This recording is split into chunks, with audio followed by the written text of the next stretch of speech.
Hey first years people, today we are reading A Very Proper Fox by Jan Fearnley, and doing my filming today is my lovely daughter Lily. Hi.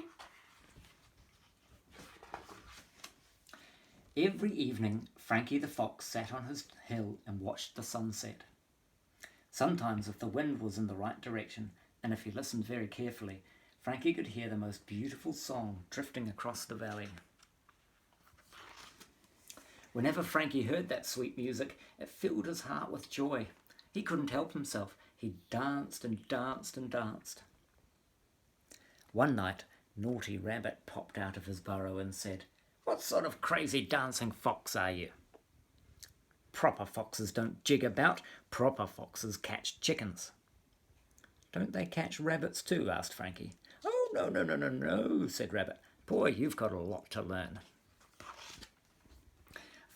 "Foxes catch chickens," insisted Rabbit, "and I know where there's a big, fat, juicy one, just across the valley. A proper fox would go and get it." Frankie desperately wanted to be a proper fox. Off he went to catch the chicken. Naughty Rabbit smiled wickedly. He didn't like chickens. He liked causing trouble. Frankie stole down the lane to the chicken's house. He licked his lips, flexed his claws, and growled low like a proper fox. "I'm coming to get you." But instead of a big fat chicken, Frankie found a big fat mess. A rickety fence with the paint peeling off, a gate hanging from its hinges. "What a shambles," Frankie said. "I better sort this out."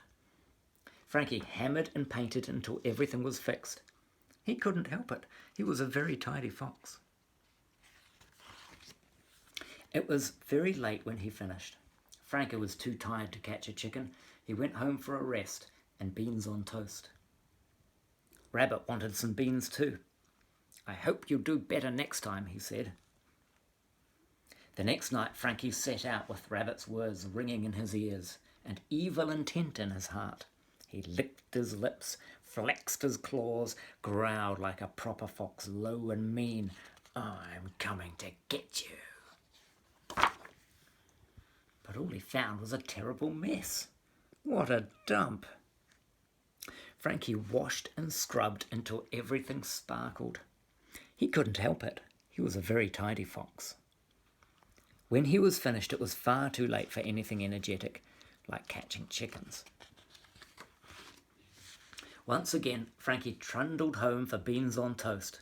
Once again, Rabbit had plenty to say. "What a shameful display of incompetence! Proper foxes are supposed to eat chickens, not iron their knickers. Get that bird tonight or else."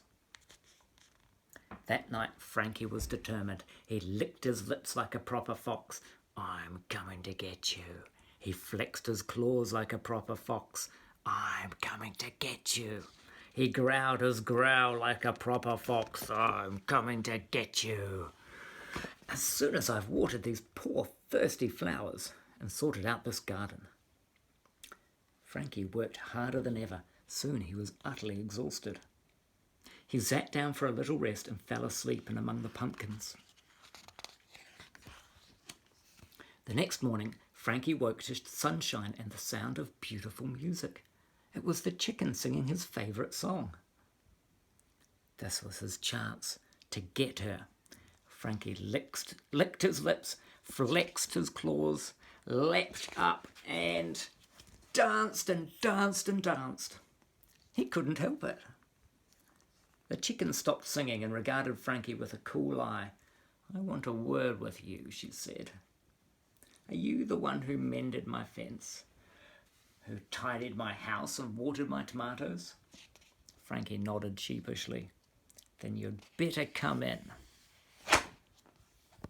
Frankie and the chicken, who was called Madam Mimi, took tea together.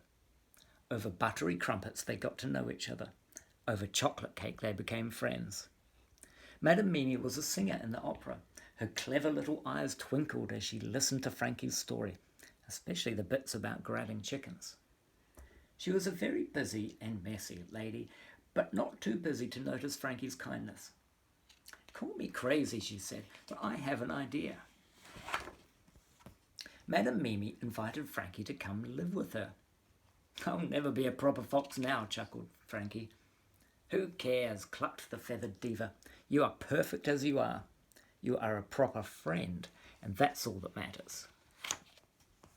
Mimi taught Frankie to sing. He made a very fine baritone. Frankie taught Mimi tidiness and some nifty dance moves. Maybe it was crazy, a fox and a chicken together, but Frankie and Mimi were very, very happy. They made beautiful music together and tasty beans on toast. And as for Naughty Rabbit, he slunk away quietly one night. Apparently a little bird told Frankie that proper foxes do eat rabbits, and the tastiest ones of all are naughty ones that like to stir up trouble. The end. Thank you for listening.